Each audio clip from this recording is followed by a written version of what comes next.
सभी दर्शकों को नमस्कार। हमारे चैनल पर आप सभी का स्वागत है। आध्यात्मिक यात्रा की आज की वीडियो में हम चर्चा करेंगे काकभूषुंडी जी के बारे में। कैसे काकभूषुंडी जी ने भगवान शिव से राम कथा सुनी, कैसे एक ऋषि के श्राप से भुशुंडी जी को कौवे का रूप मिला, सभी के बारे में इस वीडियो में बताएंगे। आइए जानते हैं। काकभूषुंडी जी का वर्णन वाल्मीकि रामायण एवं तुलसीदास के रामचरितमानस में आता है।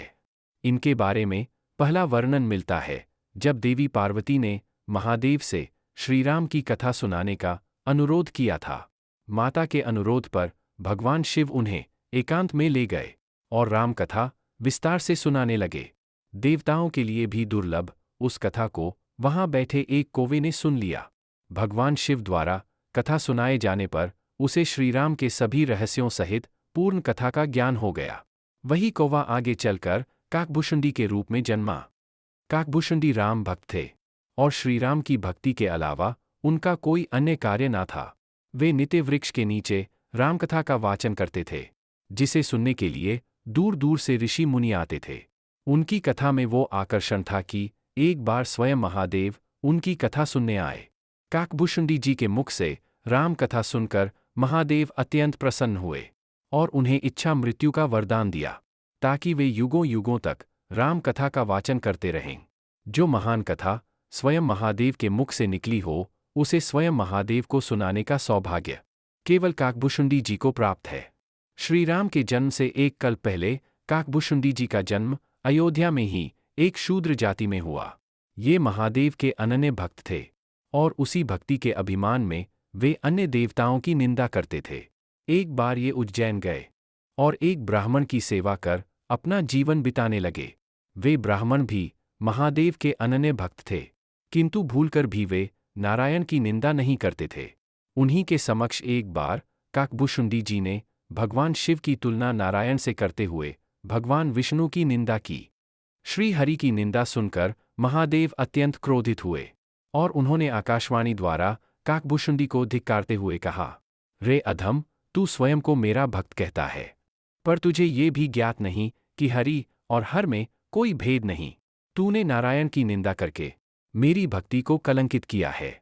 इसीलिए जा, तू 1000 अधम योनियों में जन्म लेकर भटकता रहेगा। महादेव का रौद्र रूप देखकर काकभूषुंडी कांपते हुए उनसे क्षमा याचना करने लगे। तब ब्राह्मण ने भी द्रवित होकर महादेव से उसे क्षमा करने की प्रार्थना की। तब महादेव ने कहा कि मेरा श्राप तो निष्फल नहीं हो सकता, इसे निश्चय ही 1000 जन्म लेने होंगे, लेकिन मैं इसे आशीर्वाद देता हूं कि मृत्यु का जो कष्ट होता है वह इसे नहीं होगा। साथ ही इसे अपने प्रत्येक जन्म का स्मरण रहेगा और इसका ज्ञान कभी क्षीण नहीं होगा। अपने अंतिम जन्म में इसे श्रीराम की अनन्य भक्ति प्राप्त होगी। महादेव के वचन अनुसार काकभूषुंडी जी का सबसे पहला जन्म सर्प योनि में हुआ। उसके बाद वे जिस भी योनि में जन्मते उन्हें बिना कष्ट मुक्ति मिल जाती थी। साथ ही महादेव के आशीर्वाद के कारण उन्हें अपने पिछले सभी जन्मों का पूरा स्मरण रहता था। इसी प्रकार वे एक के बाद एक जन्म लेते रहे और 1000वें जन्म में एक ब्राह्मण के रूप में जन्मे। उस जन्म में वे आत्मज्ञान लेने महर्षि लोमश के पास पहुंचे। जब लोमश ऋषि उन्हें ज्ञान की बात बताने लगे तो वे बात बात पर उन्हें टोकने लगे। तब लोमश ऋषि ने कहा, अरे मूर्ख, तू क्या कौवे की भांति बात बात पर काव काव करता है? तू तो मनुष्य होने के योग्य ही नहीं है। इसीलिए जा, तू कौवे का ही जीवन व्यतीत कर। लोमश ऋषि ने क्रोध में उस व्यक्ति को श्राप तो दे दिया, लेकिन बाद में उन्हें अपनी भूल का एहसास हुआ और वे बहुत दुखी हुए। उन्होंने देखा कि मेरे द्वारा श्राप देने के बाद भी वह व्यक्ति शांत बैठा प्रवचन सुन रहा है। उनको इस बात का आश्चर्य हुआ तो उन्होंने पूछ ही लिया, मेरे श्राप से तुम्हें चिंता नहीं हुई? कौवे की योनि तो निम्न मानी गई है। इस तरह का श्राप सुनकर भी तुम विचलित नहीं हुए। आखिर इसका रहस्य क्या है? तब काकभूषुंडी जी ने कहा, हे मुनिवर, आप जैसे महात्मा का श्राप भी मेरे लिए वरदान है। जो होता है प्रभु की इच्छा से ही होता है। फिर मैं क्यों चिंता करूं? यदि मैं कौवा बना तो उसमें भी मेरा भला ही होगा। उनका ये संयम देख लोमश ऋषि बड़े प्रसन्न हुए और उन्हें इच्छा मृत्यु का वरदान दिया और साथ ही उन्हें राम मंत्र भी दिया। राम मंत्र मिलने से उन्हें अपने काग रूप से प्रेम हो गया और वो उसी रूप में नित्य रामकथा का वाचन करने लगे। उनके द्वारा कही गई रामायण को काकभुशुंडी रामायण के नाम से भी जाना जाता है। कहते हैं कि काकभुशुंडी जी ने 11 बार रामायण को और 16 बार महाभारत को होता हुआ देखा, जिसमें घटनाएं और परिणाम अलग अलग थे। रामायण में एक प्रसंग ऐसा भी आता है जब नारायण के वाहन गरुड़ को श्रीराम के विष्णु अवतार होने पर संदेह हो गया था। जब मेघनाद ने राम लक्ष्मण को नागपाश में बांध दिया था, तो जामवंत जी ने बताया कि नागपाश से इनकी रक्षा केवल गरुड़ ही कर सकते हैं। तब हनुमान जी पक्षीराज गरुड़ को सहायता के लिए लेकर आते हैं। गरुड़ ने अब तक सुना था कि श्री राम स्वयं विष्णु के अंश है।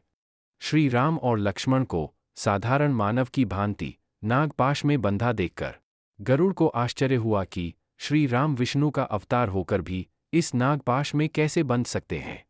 उन्होंने तत्काल नागपाश काटकर उनकी रक्षा की। श्री राम ने गरुड़ का आभार प्रकट करते हुए उन्हें नमन करके धन्यवाद दिया। गरुड़ श्री राम को प्रणाम कर वापस लौट आए, किंतु उनके मन में श्री राम के विष्णु का अवतार होने पर शंका होने लगी। सर्वप्रथम वे अपनी शंका लेकर नारद जी के पास पहुँचे। नारद जी ने उन्हें ब्रह्मा के पास जाने की सलाह दी। जब वे ब्रह्मा जी के पास अपनी शंका लेकर पहुँचे तो उन्होंने महादेव के पास भेज दिया। अब वे महादेव के पास पहुँचे और भगवान शिव से अपनी शंका का समाधान पूछा।